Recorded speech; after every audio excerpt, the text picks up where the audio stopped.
Hello, Ram Ram, जय सेवालाल सर्वांना. तर आज मी पुन्हा एका रेसिपी सोबत आलेली आहे. तर वर्षा बंजारा कुकिंग मध्ये तुमचं सर्वांचं स्वागत आहे. तर मी आज बनवणार आहे गव्हाच्या पिठाचे धिरडे. पावसाळा सुरू झाला ना, तर असं काही बी खमंग खायला फार आवडते. तर मी आज बनवले आहे धिरडे.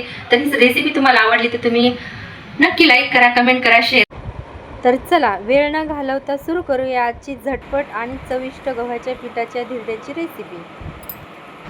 आता धिरडे बनवण्यासाठी आपल्याला लागणार आहे गव्हाचं पीठ. तर गव्हाचं पीठ मी तर 3 कप असं घेतलेलं आहे त्या मापानं. तर याच्यामध्ये पहिले एक तांब्या पाणी असं टाकून घ्यायचं आणि त्याला मिक्स करायचं. पुन्हा लागल तसं अजून पाणी टाकत राहायचं. तर याला जेमतेम 2 तांबे पाणी असं लागलं असं. एकदम स्मूथ असं हे पीठ करून घ्यायचं आपल्याला, कारण हे पीठ पातळच लागते. तर आता हे 10 मिनटासाठी याला झाकून ठेवू.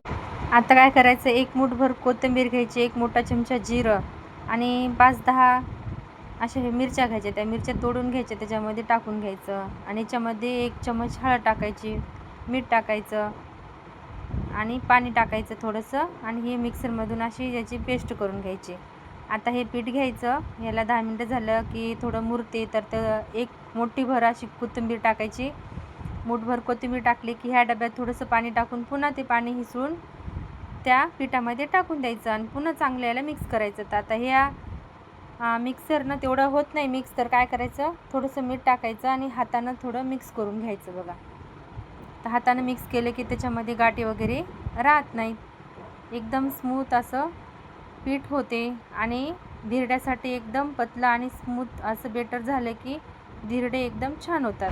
आता धिरड्यासोबत खाण्यासाठी चटणी बनवत आहेत. तर काय करायचं, 1 वाटी खोबऱ्याचे तुकडे घ्यायचे आणि 5-10 मिरच्या घ्यायच्या, थोडंसं अद्रकचा तुकडा, 1 मूठभर कोथिंबीर, कढीपत्ता आणि पुदिन्याचे पाने घेतले थोडेसे आणि मीठ टाकायचं.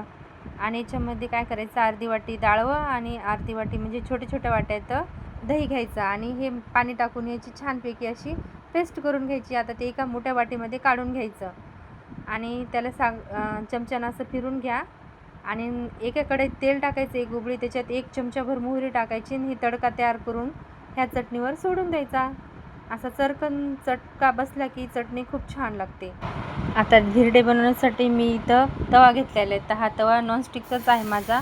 तर त्याला थोडंसं तेल लावलं तरी एकदम धिरडे छान होतात. आता हे काय वाटीनं हे बेटर तव्यावर टाकायचं आणि हलक्या हलक्या हातानं असं फिरून घ्यायचं, असा गोल आकार द्यायचा आणि हे सगळीकडून असं गोल आकार एकदम पातळ पातळ असं करून घ्यायचं धिरडं, जास्त जाड नाही. आणि याला थोडंसं असं भाजल्या गेलं की याला तेल सोडायचं सगळीकडून थोडं थोडं.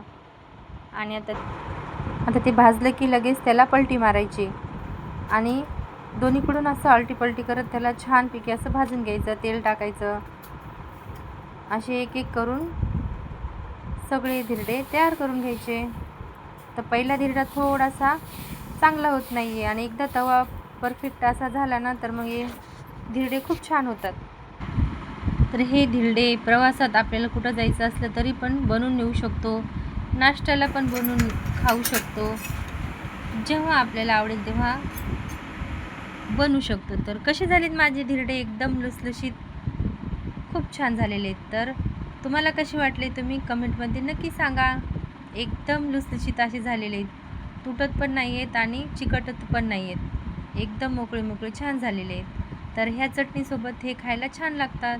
तर तुम्ही धिरडे कशासोबत खाता हे कमेंटमध्ये नक्की सांगा आणि माझ्या व्हिडिओला लाईक करा, कमेंट करा.